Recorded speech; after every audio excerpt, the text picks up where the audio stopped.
Yeah, that's either whichever's easiest for you. So. Now let's go into the cloud. That way it'll be easy to pass on to you, or you can download it. Okay, fantastic. Thank you, Yeah. everybody.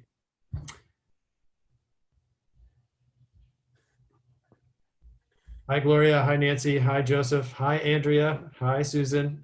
Hi, everybody. We're going to give a couple minutes for everybody to join in before we start unmuting people, okay? So.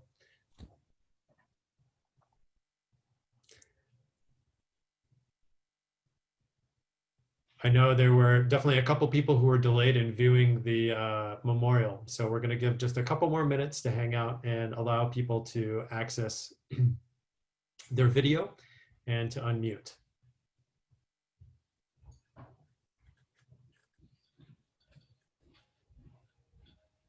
And to get their margarita or coffee ready. That's right. Cheers.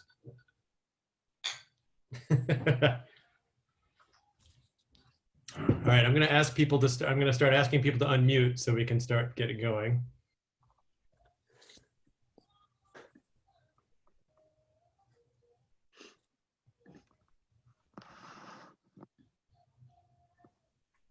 Hi.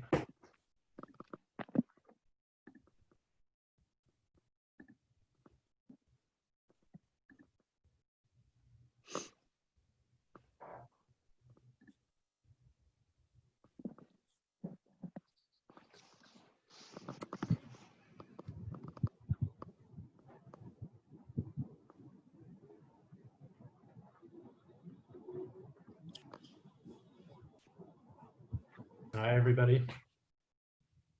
Hello. How you doing, Mark? I'm good. Yeah, I've got one of Nancy's favorite drinks, a margarita, ready. So Nice. indeed, Very nice. yeah, and a whole roll of toilet paper for tears. So hopefully that'll be enough. But we'll see. I've got backup. Not trying to hoard any toilet paper for the pandemic, but I'm definitely prepared for today. I love the mustache. It's beautiful. Thank you. I have been thankfully getting back to work, which has been very nice, but definitely an adjustment for what I do as a, most of you probably know I do set design and prop styling, and I have to work in a very confined space. So I have to wear a very specific mask, and I have to get fit checked every time I go to work. Oh, Wow. They asked me to shave my beard to make sure that I have a proper adhesion to my skin, and I also have to make sure that I have medical tape on it as well. oh, wow. Yeah, it's legit. So I definitely shaved my beard, but kept a little bit because, unfortunately, being bald and kind of skinny, I got kind of tired of people asking if I had cancer. Oh, gosh. Yeah. Oh. It's legit. Just because you're fit. Yeah, indeed. Right? Thank you. Yeah. Yeah. Right. I think most people can unmute themselves. I'm going to see if I can do this now. Thank you, everybody, for trying to stay quiet. I think we have about 21 participants right now. So, and let me see if I can unmute everybody. 1 second.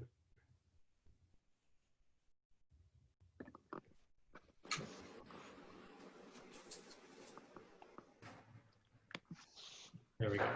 30. Okay. But I'm usually up by 6. So, thank you both, Chuck and Kelly, for such a fantastic memorial. That was really, really fitting, I think. Yes.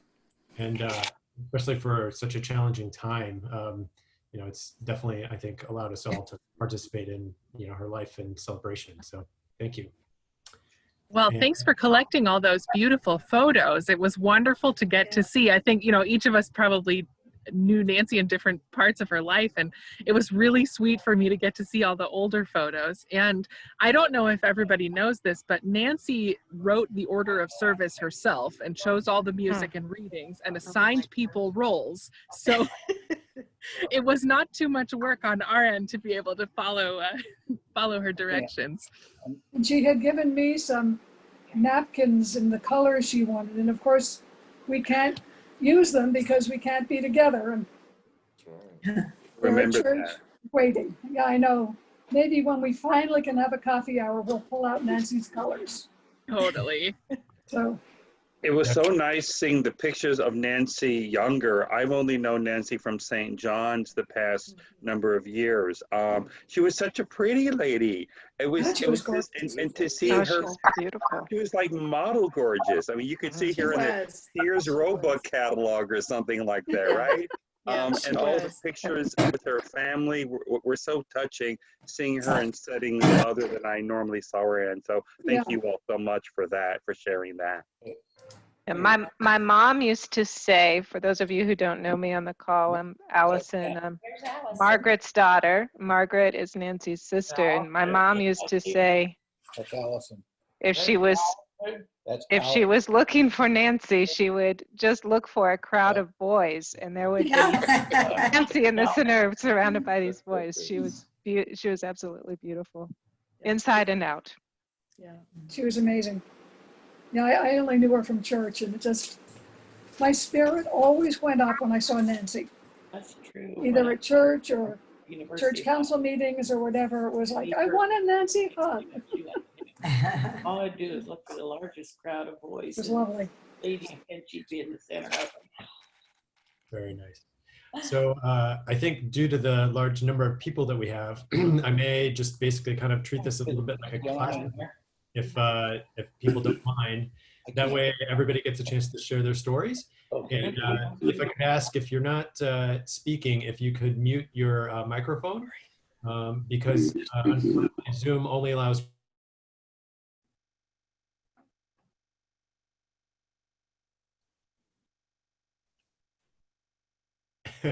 the Zoom only allows one person to kind of basically speak at one time. So thank you, Chuck, for unmuting me. And then I believe at this point now we'll kind of go around the Zoom room basically, and basically see if anybody would like to share a story. If you don't feel obligated, you can just simply say thank you and pass the mic per se. But I can't find us for some reason. That's okay. So I believe I hear Margaret on the line. Hey, Mark, like Sandy and Phil and all those people and Margaret, they can't, their video is not showing up. That's So- okay. Hello, Sally. Hi, Jim, how are you? Well, what can I say? I'm going to give everybody a little technical tip. If your videos are not showing up, there's usually in the bottom left-hand corner, your cursor, you have to move your cursor, and there is a start video or stop video button on the lower left part of the screen. Ah, I see Phil. All right. I see Sandy. So you see Sandy, you see And Margaret. Yes, hi. Hi there. See me, Mark? Here's And James. hi, Jim. Well, What since happened to mustache? thank you very much. Yes, I'm just trying to look more and more like Tom Selleck every day. Not your dad. Yeah, or my dad. Yes, my dad used to have a mustache for quite a while. Well, Yeah. Jim, actually, since you are speaking and there's three of you in the same room, do you want to share any memories or stories of your sister? Just memories. I can remember Margaret and Nancy laying up on the hog house roof to get their suntans. Who was that? Who was that? Suanne. Joanne? Hello, Joanne. Hi. That story that Allison told about finding the largest crowd of boys at a football game, that was true. I come home from college at the University of Iowa, stop in Newton at the stadium on a football night, look for the largest crowd of boys, and there'd be Nancy in the center of them. Hey, Joanne, I got your letter in the mail. Got your letter in the mail. Your letter in the mail. Thank you, Jim. She's actually muted, so she won't be able to respond. But she can wave hello and give an okay. Looks like she got your letter, or Yeah. she said thank you. Yeah. All right. Good. You want to say anything? I'm gonna mute us. Well, actually, Phil, I was going to ask you maybe if you remember anything about your trip to Badlands. There was a photo of all of you basically there that I think your mother or my grandmother took of your trip out west. Yeah, you know, I was so young then. I can't really remember anything about the trip, other than I do remember standing up in the back seat of that car, you know, because we didn't have to have seatbelts then, and just thinking we're never going to get there. I see the mountains off in the distance, but it's like we drive and drive and drive and drive. Are we there yet? No. Hey, Mark, are you drinking beer? No. No, I'm having a margarita, which is Nancy's favorite drink other than That's coffee. worse. That's worse. Sounds pretty good to me. No, well, that's Mark, good. that sounds pretty good to me. Yeah. Right, I'm going to go on mute so other people can talk. Okay. I'll pass the mic to Annette and Carolyn, which is Nancy's oldest sister and one of her niece. And let me see if I can unmute you. I'm sorry. Or see if you can unmute yourself.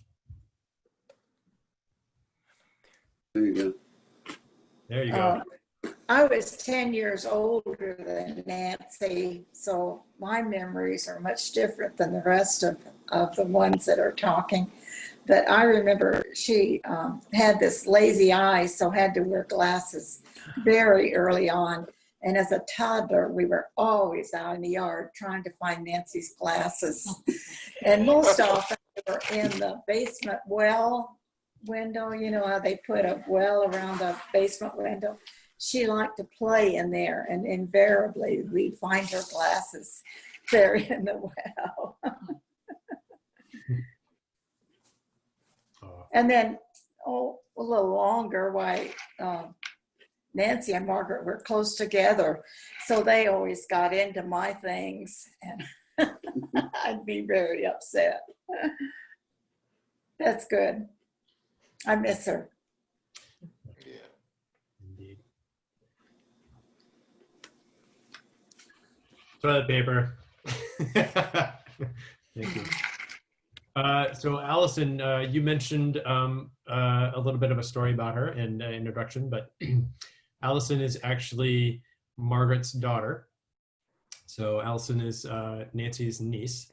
We have quite a large family, so I'll let Allison mention some stories too. Oh, well, I spent a couple of weeks every other summer at your house, Mark.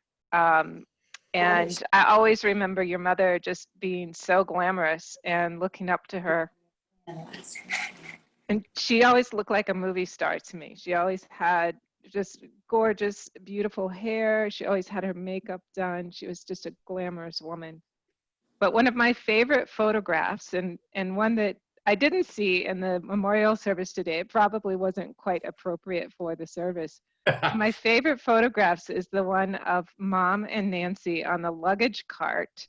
We were staying at some hotel, and they decided to, I can't remember which one of them is sitting on the luggage cart and the other one is pushing. So they decided to take the luggage cart out for a spin.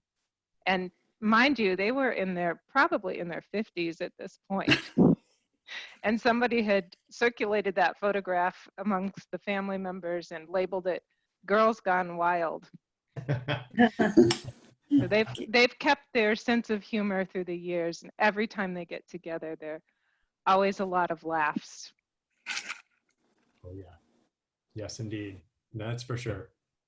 One thing I want to mention before I forget, not to bring it all back to me, but one of my favorite memories of her is just her laughing, and I definitely have that, I guess, genetic makeup in me as well. I had several write-ups in school. One of my basically mantras was I every year would get a write-up saying that I would never amount to anything if I didn't learn to control my laughter. I had one math teacher basically throughout all 4 years of high school, and every single report and every report card, he wrote the exact same thing. because I could never stop laughing because he would always burp when he talked and it would make me laugh and then I'd never stop laughing, just like my mom. So whenever, I think it's kind of a Western thing too. It's like we all kind of have a little bit of that gene basically, but my mom definitely had it before. And so after we drove out west, excuse me, we ended up in San Francisco, excuse me.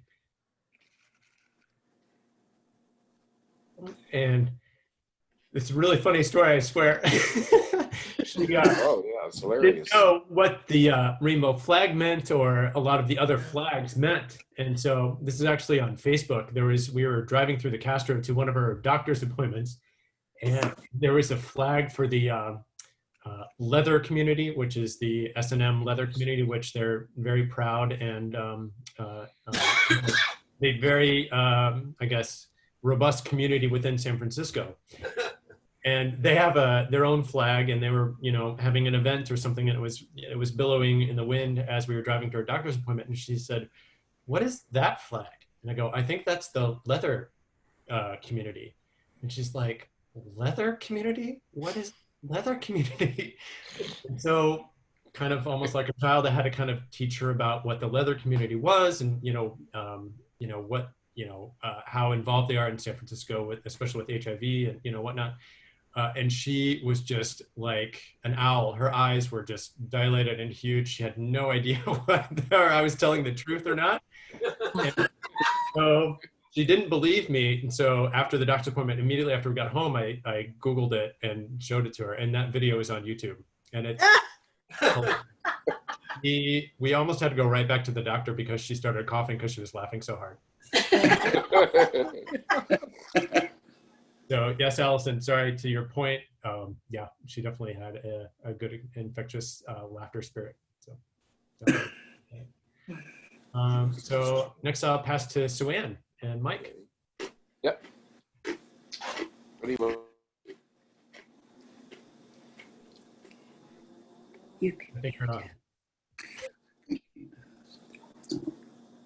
Oh, nope, you're not muted. I think you're still muted. Data transfer. You can hear Okay. There. Okay. One thing I remember is visiting the farm when I was a kid, with our family, with mother, coming to the farm, and she was in high school and I was like 10. I think we're 10 years apart or more. And watching her get ready for dances or parties and stuff. And she was always very glamorous. She had the most beautiful dresses because grandma always sewed them all for her. And I just was so envious of these gorgeous dresses. And she would go through her closet and show me all these prom dresses and stuff and lay them out on the bed and give me lots of attention, I remember. And I just love that. The other thing is, 3 or 4 years ago, I'm going to tell that one. Go ahead. We went with, Michael and I went with Mom and Nancy on an Alaskan cruise, which was a hoot because the two of them together got into so much trouble. The four of us were laughing all the time. All the time. For 10 days. All the time. Every time we'd meet up with them, there was another story of something that happened. Like Nancy went into the men's room to use the bathroom and told the men to leave. I can't remember something. Yeah, and then they would rate the single guys that they saw. They were saying whether they were potential husbands or not. We got to listen to their commentaries for the two of them. It was pretty funny. We had a great 7 days with them. It was really special. Oh, it was so funny. Yeah. She was very special to me as a niece. Thank you. Yeah, definitely glamorous, and she was definitely always on the lookout. That's for sure.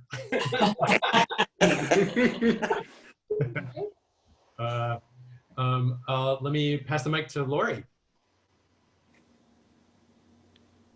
There she is.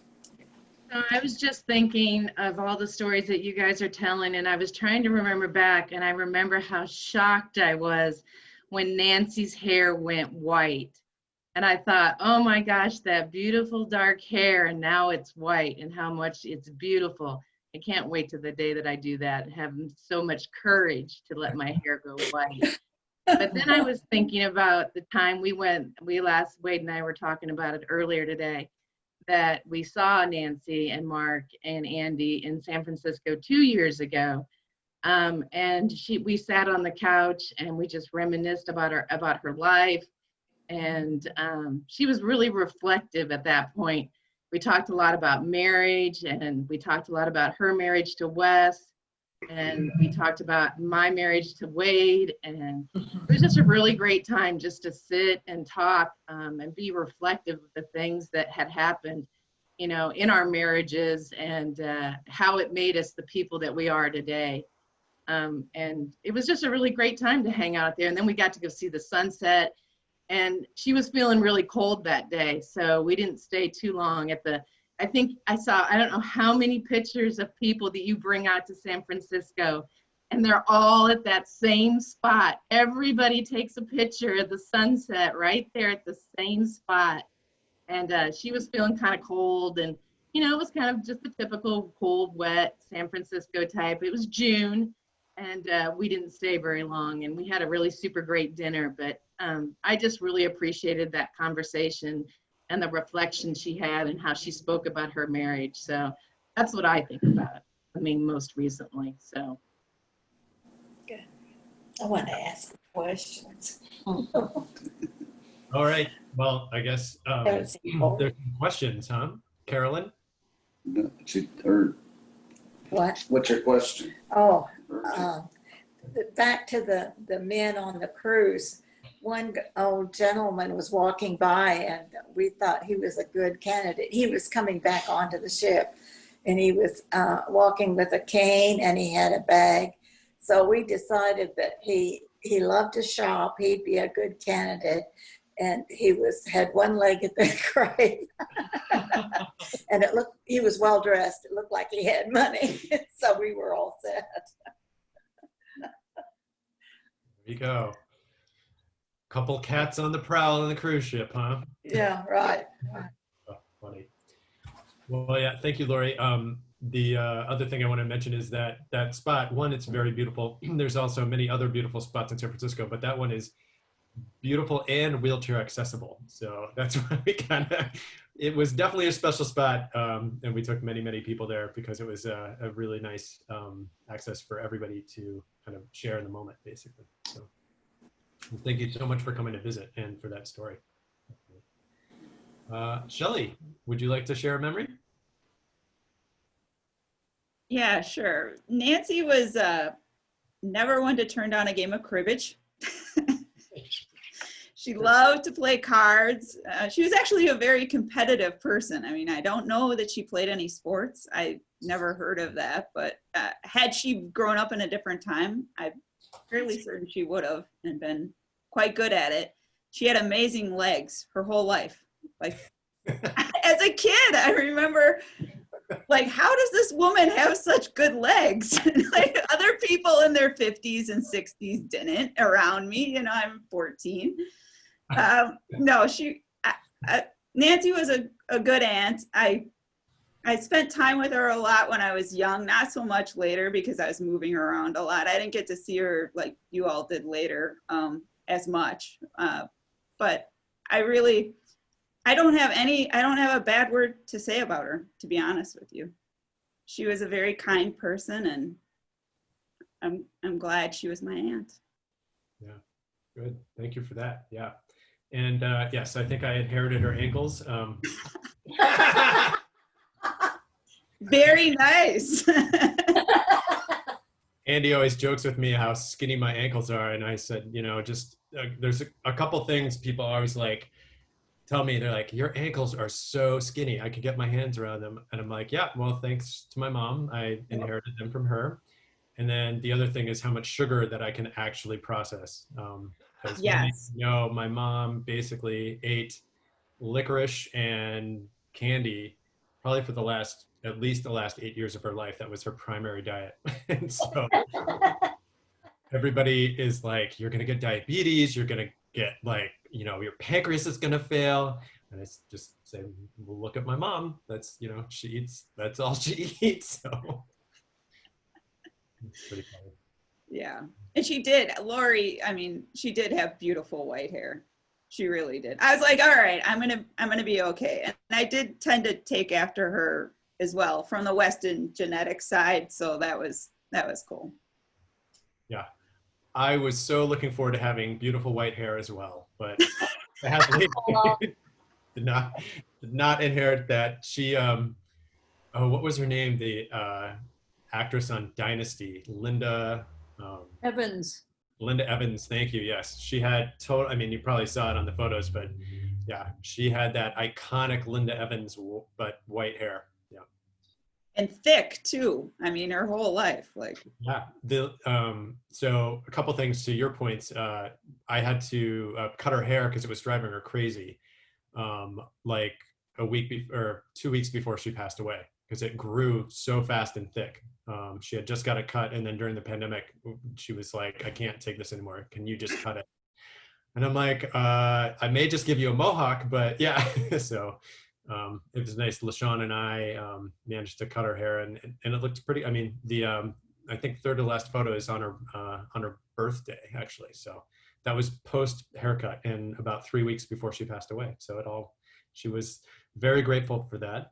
And we actually played cribbage on that day too. So we were playing cribbage all the way to the very last, almost till, she was unconscious, and she did not win. I unfortunately, I guess, for her standpoint, took away the pandemic cribbage cup trophy because Andy and I used to play, pretty much once a week, if not more, depending on how she was. So it's cute. All right, Sandy, would you like to say something? Yes, the only time I have been really sick from alcohol was when I first met Nancy, and she and Wes proceeded to introduce me to a drinking game, which involved a blanket and a question and answer process that you were definitely going to fail. And I was so sick the next day. I never wanted to do that ever again. I never allowed myself to be talked into that again. But only Nancy could do it. Only she could get me to go there. Yeah. Yes, she definitely liked her margarita and a little bit of drink. That's for sure. Yes. We also had a funny story when Andy's oldest brother came to visit just a couple of years ago, or actually last year. She enjoyed her drink a little too much, and we had to carry her out of the restaurant. So that's a good one. Yeah, Andy, would you like to say something? Yeah, that lovely spot that we were at, Laurie, it's called the Cliff House, a really lovely restaurant, overlooks the Pacific Ocean. And yes, my oldest brother and his wife came over, and we had a lovely meal, and Nancy was being her usual wonderful self, very talkative, flirty with the waiter, and her and my brother had got to the restaurant beforehand, so we found some parking and we dropped her off, and she had a margarita before we ate, a couple of glasses of wine, and then she opted for a glass of drambuie in place of dessert. And we got to the end of the meal and ready to walk out, and she stood up from the table and put her hands on the table and go, "Oh, are you okay? You got up too quickly, isn't the oxygen machine need to be turned on?" That then it became pretty clear that she was just quite drunk. And she swayed and flirted with the waiter again, and then my brother and Mark linked arms with her and walked her out of the restaurant in a kind of, what are we going to do with the drunken sailor type scenario, and everyone was looking at us and going, "She's okay."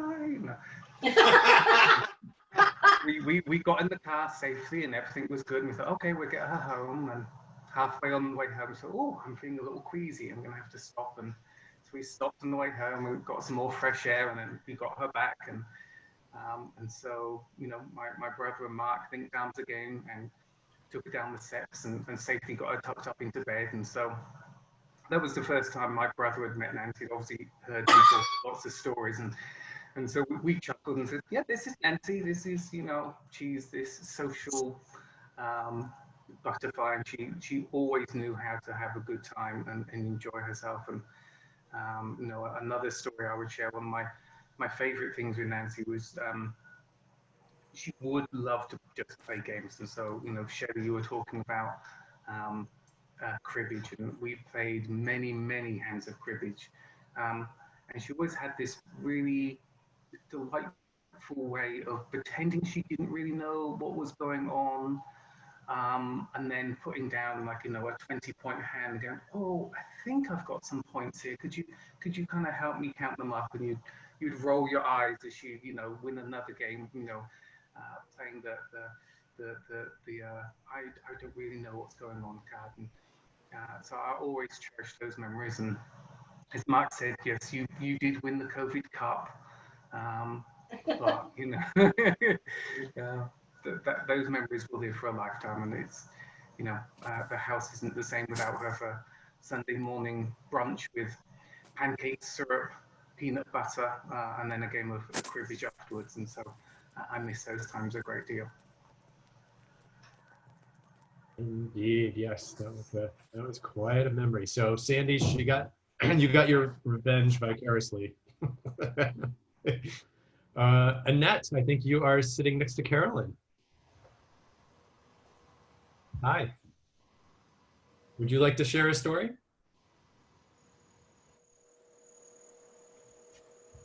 I think you need to unmute yourself too. I think the best ones when I had a Dodge Charger and me and Mom took that and went to pick her up in Indiana to go out to Iowa, and we'd stop at the gas stations, and Mom and her would get out, and Mom would start cleaning my windshield, and she'd pump the gas. And the guys, of course, you know, the Chargers were new then, and all the guys would look at us and say, oh, that's my pit crew. You know? Yeah, these two white-haired old ladies, you know, taking care of the car. I kept trying to convince her the guys aren't looking at us, they're looking at the car. But other than that, I was working with her for many years at API. Was really great. And we shared an office and a lot of times, and went and to Tunica and gambled and things like that.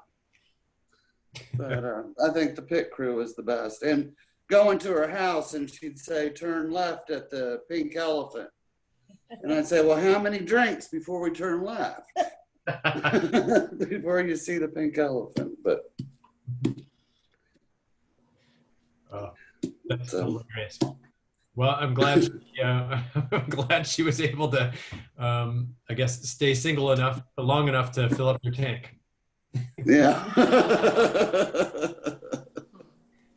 So we have just a couple more relatives, if you don't mind. I know there's a lot of people. I'm really thankful for your patience. We have, like I said, quite a large family. So I've got a couple more to ask to see if they have anything to say, and then we'll kind of get to some of her other external friends. Eric and Kathy, I believe you're online. Hi. Hi, cool. You know, I've got like two basic sets of memories about Nancy. And one of them is, you know, back when I was a kid in Winnebago, Illinois, and she and Wes would come over to visit my parents, because Wes and Nancy and my parents got along really well. And, you know, if I were to describe what they were doing to anybody around here, they would say, well, do you think they were alcoholic? And my answer would, no, they just drank a lot. And they had a lot of fun together. It was kind of fun watching my parents have fun with anybody, you know, and, you know, they really enjoyed their time with Nancy. And I remember coming over to visit them quite frequently, usually over like Thanksgiving or Easter or something like that. And, you know, I've heard about her being glamorous, but also her mid-century sense of style. You know, back in the 60s and 70s, she had it down cold. I mean, with her and Wes and his architectural eye, you'd go into her house and it was like a, at least to my 9-year-old schoolboy looked, always seemed, you know, like I was looking at a Better Homes and Gardens. So it was really quite entertaining. But, you know, I really had a good time with her back towards when she moved to San Francisco. We were able to go down a couple times for Thanksgiving. But what I'm thinking about is I got to spend a week with her while Mark and Andy were off traveling. And I was thinking, oh, I'm going to do hospice. We're going to sit around. We're going to play cribbage. But instead, we went to go see the Magritte exhibit. We went to the gardens that were like 5-10 miles out of town. We went out to go see Black Klansman. I did more in that 1 week than I do in 3 months here in Menlo. So, I mean, she was a go-getter as long as I knew her. She was extremely conversational. You could always have a good conversation with her, and I treasure her. That's about it. I have one story about her. I was at David Weston's memorial, and Eric had put together a loop of photographs. And I happened to be looking at this, and Nancy was standing next to me, and it came across the photo that you also showed when she was 18 and had the pearls.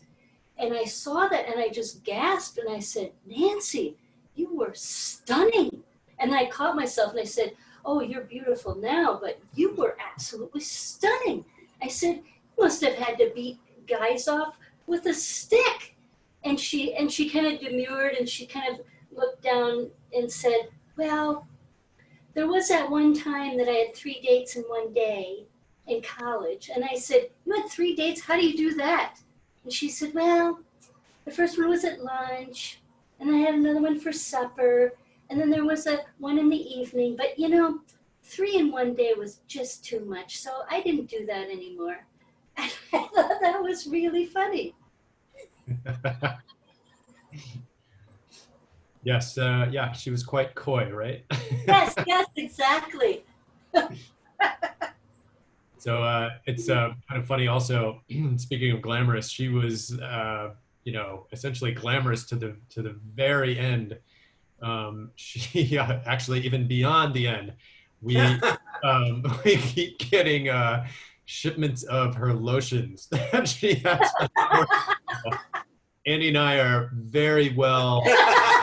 You look great, by the way. Yeah, you look 20. It's taken 30 years off you. Should have been following her skin regimen for much, much longer.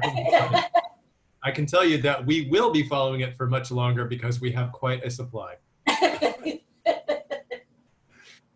Oh, funny. So I believe, Melinda, I think you're on the line.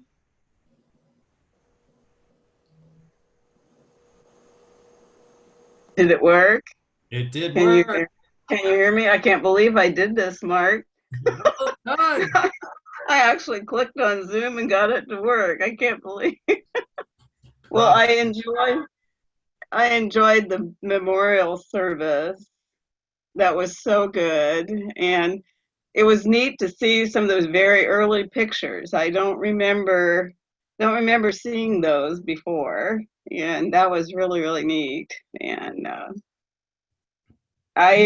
you have been listening to all of your family, and I feel very fortunate because Nancy was like a sister to me.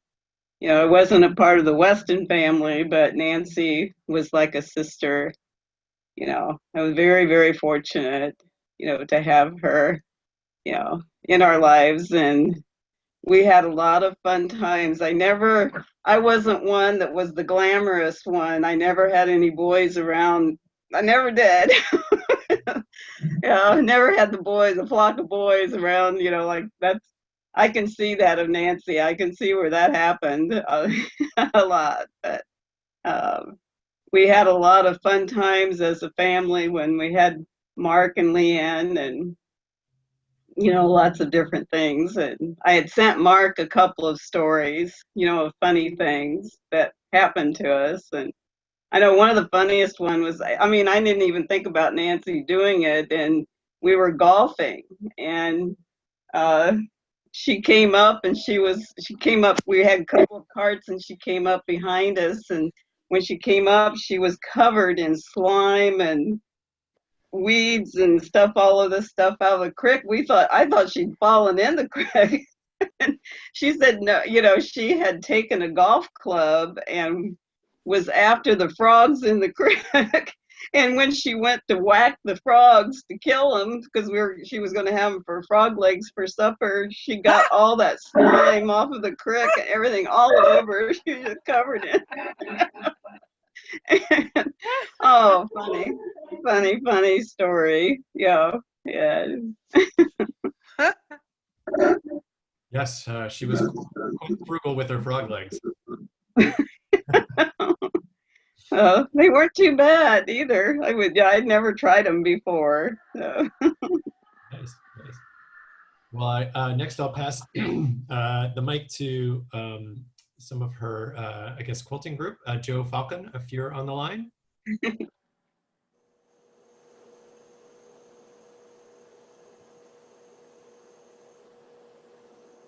And maybe not.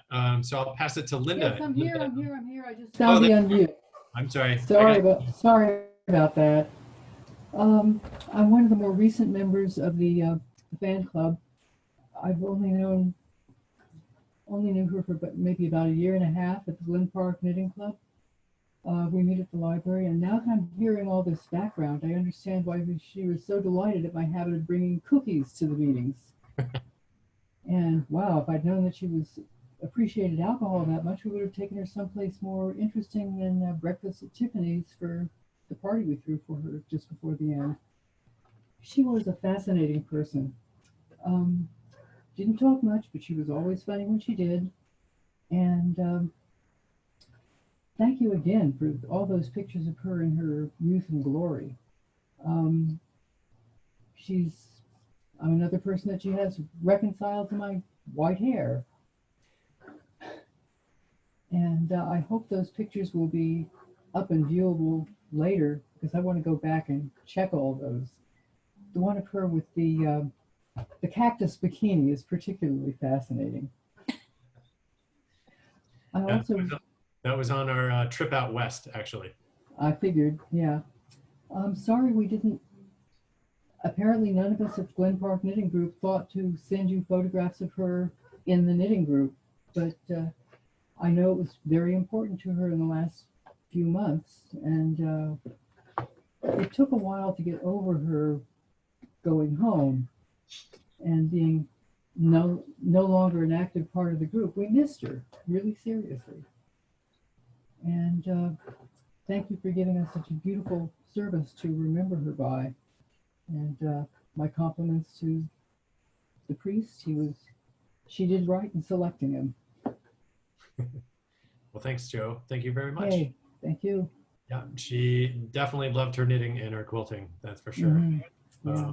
So another fellow knitter, and also someone who gave a reading is her friend Linda. Ah, okay. Great. Hello, Linda. And I think another of us from Glen Park is on the line, Cynthia Dragon. Yes. Yeah. Mm-hmm. Cynthia, would you like to mention anything? If not, thanks for putting you on the spot. That's okay. Hi, everybody. So I met Nancy about 2.5 years ago when I joined that knitting group, and I still don't knit. I just pretended the whole time I was there.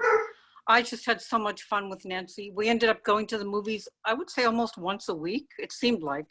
And then go discover some new restaurant for her. So she always enjoyed that kind of thing. At some point, she told me she really wanted to visit Sonoma County, which is just a little bit north of San Francisco.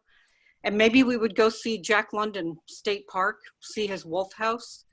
So hospice actually paid for a hotel for her and a guest, and we did that. We went up there, and it was just delightful. We had such a good time. The weather was perfect.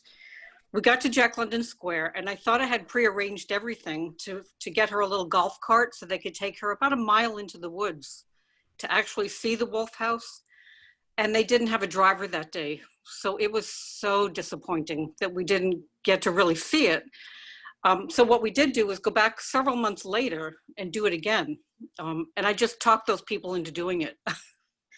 And she really got a nice tour and picked up some Jack London books and really got into him. So that's a really fond memory. Another one was, my daughter's in here somewhere, Danielle Dragon. We took Nancy to see Hamilton. And she was just, I think, over the moon. She loved Hamilton so much. I'm going to miss her so much.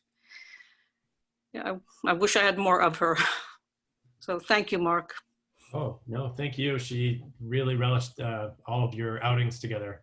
You know, especially, you know, like Eric mentioned, and most of you know, despite her health, she wanted to get out and experience life every single minute, that day. So I was really glad I was able to find that picture of you, the three of you at Hamilton. So. Oh, thank you. Yeah. Danielle, would you like to mention anything? Hi, I'm Danielle. I'm Cynthia's daughter. My mom, Cynthia, has a lot of friends, and she's always asking me to meet her friends. And I don't meet all of her friends because there's too many, but one of my mom's friends that I actually met more than once was Nancy. And I just really enjoyed spending time with my mom and Nancy. And the Hamilton one was interesting because my mom bought tickets for Hamilton months in advance, and Nancy was saying, oh, I'm not sure if I'm going to be around. And my mom was kind of there to just remind her that, you might still be around and we're going to do this. And we went to Hamilton, and she lived on past that. So I thought that was a really great way to keep her spirits up, and we had a great time there. Yeah, definitely. Yeah. Yeah, she, I mean, I think I definitely inherited my optimism and I guess go-getting-ism from her as well, and constantly having to be on the move. But yeah, I think even towards the very end of her life, once we started giving her more of her palliative meds, it was amazing. She still wanted to get out and do things. And despite us, her basically being unconscious for 3 days, she amazingly woke up and in the middle of the night got out of her hospital bed, which is basically like a giant crib for adults, climbed out, got into her closet, and was getting dressed to go to her wedding, which she was hallucinating, but she, in her spirit, wanted to get out because she was tired of laying around. So every day we, and thank you for the entire community, from church to friends to everybody, for helping facilitate that process to get her to experience life, because that's what she enjoyed most. So, I believe Cindy is actually on the line here somewhere too. Cindy? Maybe. Oh, I think she might have, oh, there she is. Cindy, can you unmute yourself and share a story? Did I do that? Can you hear me now? Okay. Okay. I would just like to say that I remember a time when I think I was 17 and I had been in Philadelphia visiting family.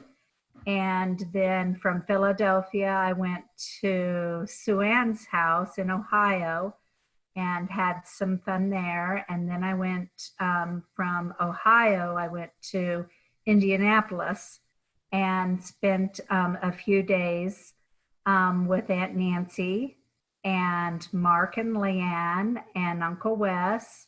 And I can't remember which dog or cat you guys had at the time, but every Christmas we would receive a Christmas card, and very nicely done. And Aunt Nancy was just always on the ball with those Christmas cards, and I always thought that was really neat. And they always included a picture of the dog or and I can't remember all the names of the animals that you guys had. But when I was in Indianapolis and 17, and Aunt Nancy took me golfing for the first time. I'd never been golfing, but I really enjoyed it. And she taught me how to golf. So somebody on here said, I don't know if she does a sport. She does. She does golf, or she did golf. And I really enjoyed it. And then she took me to a shopping mall. And oh my, I had fun. It was, I think it was an outlet store. And I bought a beautiful shirt. And to this day, I still think about that shirt. So that tells you. And I still think about that time in Indianapolis when Aunt Nancy made me feel so special. She really made me feel special. And she was always sending me things. And I just thought that was, you know, for somebody to remember me like that, you know, just to, you know, take time out to make something for me and send it to me when I was going through my cancer treatment. And she made, when Greg and I got married, she made pillowcases, and I've still got those pillowcases. And whenever we get together for family get-togethers, ahead of time, she had crafted items, and she'd bring them to every reunion we had, and she'd hand out these crafted items. And I just was so amazed, and just, I'm like, wow, she really put a lot of time into that stuff, and I just loved it. And I've still got a lot of her craft items that an angel on my Christmas tree. Every year I put that up, and it's from Aunt Nancy. No. And one of my little wallets that I keep in my purse, she had made that. And every time I get into my purse and I need something out of that little wallet, it's Aunt Nancy. So those are some of my memories of Aunt Nancy. Just a lovely, lovely person, lovely spirit. Yeah. Well, I think just the, you know, one thing I can relate to as part of your stories, just the sheer outpouring of condolences and, you know, letters and you know, her memorial, like how many people are showing up and have been touched by her. She was definitely a glue that kept a lot of people together. And she definitely, I think, was the epitome of community. I have Uncle Jim here too. Ah. All right. Yeah. This is Nancy's youngest brother, Jim. I'll talk to Eric. Oh, he's there. Anyway, he wanted to say hi. Thank you, My Jim. letter, Eric. Okay, that's all right. Hello. So, well, Cindy, I don't know if she taught you how to make frog legs with a golf club, but I'm glad that she also taught you how to golf too, which is good. I'm going to pass the mic to Linda Palmstrom, another one of her knitters and friends. And Linda actually was gracious enough to give a reading during her service. So, Linda. Hi, everyone. I have a lot of fond memories of Nancy. This might be the first celebration of life that I've laughed through the whole time. The stories are fabulous. Thank you. Anyway, I met her at church. I was already part of the church and she was the newcomer. And we met the most around the knitting group that was at church. And we both loved to knit. Lots of times I would come over to her house and we would knit together and watch TV, her favorite shows, and get pizza, have a pizza made, and have butter pecan ice cream for dessert, her favorite. And she was just a good friend to me when I needed a good friend. And in a way, I feel like we were best friends. And every time I talked to her or called her or saw her, she was always ready for a new adventure. She always had a new idea. Let's do this, let's do that. So we went to Pacifica, we went to Napa and Sonoma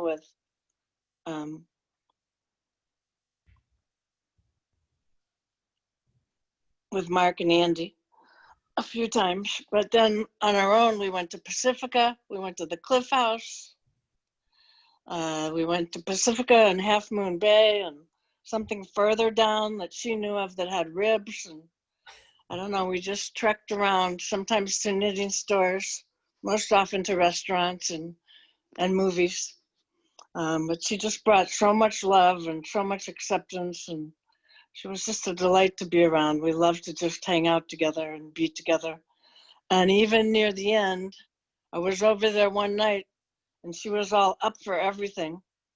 And I think it had been kind of touch and go, but I'm like, well, would you like to get something like fish and chips? She's like, yeah. So we ordered fish and chips and had it delivered, and she had a fabulous last meal. That was a wonderful time. And anyway, she's very special and dear to me. And I love all the memories from her family. I didn't get to know her younger, but she was always glamorous, even now. And she still has those great legs. All right, thank you. Yeah, yes, indeed. Yeah. Oh, before I forget, I will send an invitation to everybody to the photo folder, which was used for her memorial service, so that you can all have access to all of the photos. I've also scanned in a couple letters and some cards, and specifically also she received a really nice thank you from the University of California, San Francisco Medical School, where she donated her body to. So, the previous year's class of 2019 medical doctorates wrote individual thank you notes to the participants of the Willed Body program for the medical school, where Nancy donated her body, including those lovely legs.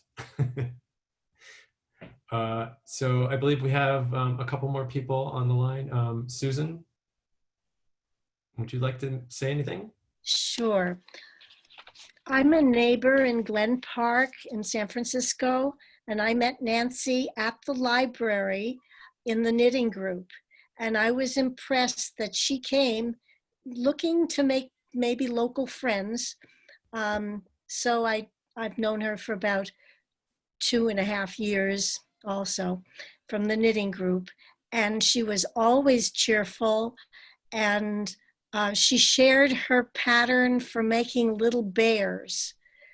People talked about the things that she made for other people. She was always making these little bears, and she shared her pattern. So we all got to experience that and make little bears for other people. Sometimes I would go pick her up in the car to take her to the knitting group. And I picked up another lady who has mobility issues, and Nancy was always very spry with her oxygen and everything, and she came dressed to the nines. She was really very attractive and ready to go and do things, and cheerful and always smiling. And I loved all the pictures you showed at the memorial, and how many pictures there are of her with her oxygen going places and doing things. So that will really stand out. You know, she knew how to make the most of her time. And I really appreciated that and learned from her. So it's always been a pleasure knowing her, even in the short time that I did get to know her. Yeah, thank you, Susan. Yeah, she loved the knitting group, and any chance that she could, get out, and she loved the time. And I'm sorry I didn't have any photos from the group. I know there was one, and I think it was circulating around, and then unfortunately I didn't get it in time. So, but you all know her experience with you and the memories that you shared. So that's the most important thing. Gloria, would you like to mention anything? Yes. Oh, I think you need to unmute yourself. How about there? Now you're good. Okay. Well, I met Nancy back in 2000 in Huntsville, Alabama, and we lived in the same apartment complex. And one afternoon, here she comes with her little miniature schnauzer, Buster Brown, and he was just so friendly, and Nancy and I became instant friends. And we would go every Saturday morning and have breakfast. And every Wednesday, we would go to a Mexican restaurant and have margaritas and dinner. And we would just laugh and laugh. We'd spend hours in these restaurants just telling each other stories about our lives and laughing and just having the best time. But like you said, everybody has said, she was always ready for an adventure. And one night we were watching HGTV, and they were talking about the world's longest yard sale, which started somewhere in Georgia and wound up in Ohio. Well, we weren't all that far from Georgia, so we took off, and it was all along country roads, and we got about 100 miles away from Huntsville, and the car broke down. And we thought, well, what are we going to, everything was closed. And we went into a little restaurant and we called AAA and explained we needed to be towed for 100 miles. They said, okay, it's going to be a couple hours, you know, before we can get there, but we'll come and get you and take your car back to the dealership. Okay, so the tow truck shows up, and it's one of those little tiny ones. It's a 2-seater. And the tow truck driver says, well, we can't have 3 in the front seat. There's only room for 2. And I said, well, I can sit in the car. And he said, no, nobody's allowed to ride in the car. Nancy sweet-talked that man into letting us sit in the front seat, all 3 of us. And she sat in the middle where he had the gear shift for over 100 miles. That was the longest, bumpiest road. And he said, I've never had so much fun with 2 stranded ladies. And we just laughed and had the best time. But she was always so funny. I remember going into her apartment, and her closet was so neat. I'd never seen anything like it. White shirts, blue shirts, pink shirts, long sleeve, short sleeve, so organized. Well, my daughter sent me a very low cut sweater, and it was in no way modest. And we laughed about it, and I said, I'd never wear this out in public. And Nancy said, oh, you gotta show them off if you're gonna get somebody. So I snuck it into her closet, and it took her about 2 weeks to find it, but I had to get it into the red orange section and sort of push it in the back. And sure enough, she found it and came over wearing it. And we just laughed and laughed about it. Well, a few weeks later, I'm looking for something in my refrigerator way in the back, and I noticed there's a blue bottle. I said, what is that? I don't remember buying anything in a blue bottle. And it says, Viagra for women. And guess who put it there? So the orange sweater and the blue bottle were switched often. We would sneak it back and forth into each other's homes.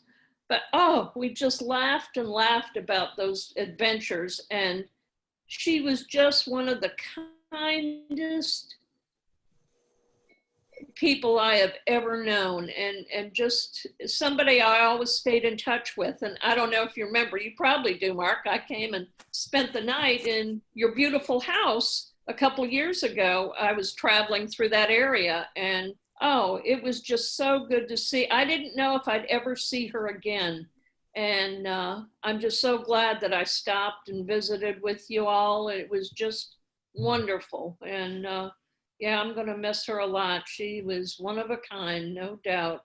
And I love hearing all these stories and seeing those pictures. I mean, she was something else. Yeah. Definitely. And Yep, yep. yep, she was cheeky, that's for sure. It was cheeky. Yeah, Loved indeed. her. Yeah. But yeah, thank you so much for coming to visit. It was really nice to actually finally meet you and put a face to the name from all the other Yep, stories. yep. I definitely heard those as well. I'm sure. Yeah. Well, I think we have a couple more local ones. Chris Calandro, who actually thankfully gave a reading. Chris is a member of her church and would graciously pick up my mom and take her to and from church almost every Sunday. Yeah, thanks, Mark. It's been great hearing everyone's stories. As Mark said, I picked up Nancy pretty much every Sunday, and I really enjoy our rides together. She pretty much became a confidant. And as Kelly mentioned during the service, she was kind of like a sense of stability during, a tough time and stuff like that. She was always down to earth. She always had a great sense of humor, and she was always put together too. And no matter what was going on in her life, no matter if she had a dose of bad news or anything like that, she always looked so put together and always so cheerful. Nothing got her down. So I'll always miss her. I enjoyed hearing everyone's stories. The service was great, and thanks everybody. Oh yeah. Well, thank you, Chris, for reading, definitely, and being such a huge part of our life. Yeah, I'll miss her, definitely. And Joe Perez, I don't know if you're still online, if you'd like to mention anything. Yeah, Mark, it's Martin. Oh, sorry, Martin.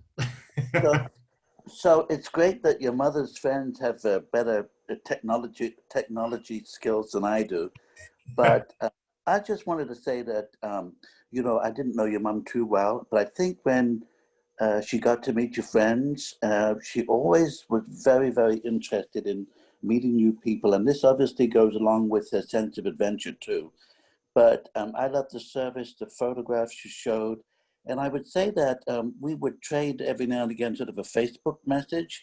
And she would have these wonderful posts that she would put. They were very positive. Most of them were sort of spiritual as well. And she'd always like the gardening pictures I would put. So well done. I think she really enjoyed her last few years. And I think that she loved everybody in San Francisco for sure. And elsewhere, of course. Yes, indeed. Well, thank you, Martin, for sharing that, and apologies for not recognizing that you were under the alias of Joe. Everybody all the best. Yes, thank you, Mark. Well, I think we just have one last story to share with her dear friends Linda and Judith, who are on the line. Would you like to share a story? And I believe you have to unmute yourself. Sorry about that. I first met Nancy when she showed up at church one Sunday. And because, I soon discovered where she lived, and I said, well, I live very near there, so let me give you a ride home. And so for several years, I gave her rides to and from church, and then Chris took over from me. And I'm from Minnesota, and Nancy was from Iowa, so we had lots in common. There's that Midwestern whatever. And I remember particularly a time when she first came to town, and I realized that she was interested in gardening, and I said, why don't I take you to the botanical garden? Because she hadn't been there yet. And so I volunteered at the San Francisco Botanical Garden. So I took her one day, and it was one of the peak seasons, when everything's in bloom. And it was so lovely. And I took a bunch of pictures, which I failed entirely to send to you. No guilt. It's fine. But her sense of spirit and her ability to enjoy simple things like a flower always cheered me up. And it just really sustained me. And she came to our crochet group at church called the DAM group, Domestic Arts, Meditation and Nurture. And we had a great time. And it was very sad when that group kind of disbanded because so many of us started to become ill. But I know that right now I have been spending the last 7 months getting chemotherapy for brain cancer. And, you know, it really, in many ways and on many days, Nancy's courage in the face of chronic illness is what sustained me. I mean, she just had a way of staying present to the beauty in life that is really impressive. Yeah. And she would come over here for dinner and we would drink wine. She'd and bring her family. Pardon? She brought her family. She did, yes. We had what was it, Thanksgiving or Christmas type dinner when there were a bunch of people here at our little house, and we just really enjoyed her presence in our life so much. And I was really sorry that in the last few months I have been dealing with health issues rather than dealing with my friends. So that's just the way it is. But you know, she was an inspiration. She made me think about what's really important in life so many times. Yeah. I remember going with Nancy and Linda to the art museum, to Young, and to the Legion of Honor. And Nancy had a good ball. She really did. She enjoyed everything she saw. She'd make interesting comments, and she just kind of hung out and had a great time. And of course, we always ended up in the cafe. Yes. And when many years ago, somebody at church called me their resident heathen. And I thought, well, okay, why not?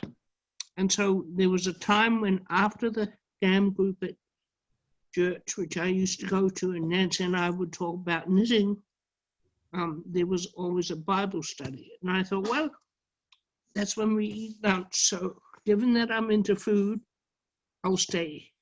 But I always had some kind of political, geographic comment on the history of the Bible, or the stories of what was going on.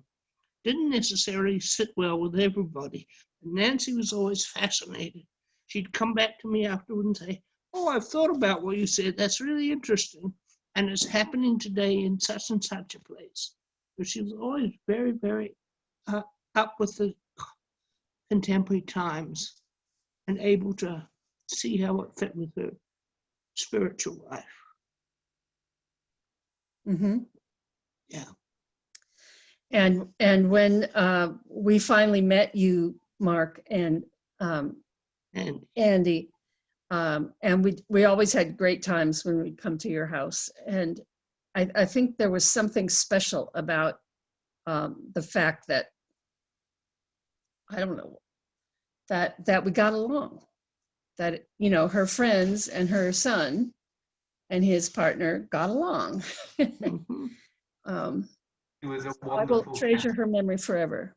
Yeah, no, for so many people in this call, Nancy has been, you know, a bridge and a catalyst for me to get to know so many lovely people. And again, there's so many things about her that were special, but her ability to span generations, to span different groups, different beliefs, but always without prejudice. There was always just a total honesty about appreciating the person and introducing those to her other friends. So I always knew that if Nancy liked someone, I was going to get on with them because they were going to be a decent human being. And she was a wonderful judge of character and the people she collected around her. Yeah, she was. Yeah, definitely. Wow. All right. Well, while I get choked up, I'm going to actually pass it back to Kelly and Chuck, actually. And if anybody else would like to say anything, I think please no holds barred, unmute yourself and chime in. Well, I wanted to join the ranks of people who got a chance to drive Nancy to and from church for a little while. I came over to St. John's from Berkeley, and so I would sort of come past anyway. And I always, you know, everybody was talking about she was always a snappy dresser and she was always very cheerful. And I'd stop by and pick her up. And one day I said, well, you're looking especially put together today. And she said, you never know if this is going to be the day that an eligible gentleman stops by to visit the service. I said, that's, you know, you're right. You never know.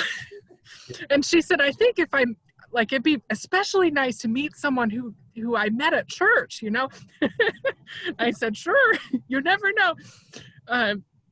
But I would just echo what everybody has said about what a great attitude she had about things. And I spoke to her on the phone a few months ago and asked her, you know, what she was getting up to. And she said, as she had said before, you know, I think about all of this as bonus time. And I often think about that because, you know, she'd had negative medical news before, and she had thought she was closer to the end than she was before. And I think that there was something about that helped teach her how to appreciate the time that she had and the places that she went to. And I often think about how she spoke very movingly about moving to San Francisco and all of the things that she learned. And it, you know, there's funny parts of that, as you were saying, Mark, but there's something that was just very, very sweet and very moving about her saying, like, I might not have gotten the opportunity to learn all these things. You know, it could have been that I never had the chance to learn all of this, and instead I did. And, you know, how great is that? I just thought that was such a great attitude to have about things, that she was always sort of looking for, you know, what she might learn, what she might appreciate, making people feel welcome, you know, just making all those connections. And I have every hope that she is encountering lots of eligible gentlemen now. Shaking hands with lots of friendly guys. Indeed, she was an amazing person and just a kick to be around. As I suggested at one point when I first met her, it was at a tour and a meal, and she was all about the pork chops and all about the Iowa connection, and I had not encountered anyone else quite like that actually in anywhere else, other than she has that Midwest Iowa grounding that helped her, I think, keep a calm, get through anything, and have a joke about it if need be. She was a part of the, we did a thing called spiritual caffeination, which was, we listened to a podcast and discuss things, and she was always an open mind, always about learning more, always about inviting us to check out whatever activities were around. Wanted to know if we'd been to the Botanical Center yet, and, been to the De Young, and she really helped my wife Sue acclimate, and Sue's an artist and really took an interest in her, and so yeah, she's a kick. She'll be missed, and from the spiritual realm, the phrase is, "Well done, thou good and faithful servant." Yes. She is the epitome of a solid faith, and one who lived that without being a jerk about it. So yeah, she'll be missed. Definitely. Yes, she was definitely not a jerk, that's for sure. In any sense of the word. So yeah. Well, I'm just gonna say, while I can and not get choked up, thank you everybody for being part of her life. And like I said, I'll email everybody through Dropbox a link to all the photos. And then also a link, Chuck has graciously recorded this Zoom memorial celebration of her life. So that way we can share it with people who were unfortunately unable to attend, you know, or if you would ever like to revisit it, you can, you know, if you feel like it. All right. Thank you, Mark. Thank Oh, you. Thank you all. Yeah, thank you. Love Thank you all. you, guys. Thank you, Mark. Bye. Beautiful day. Bye.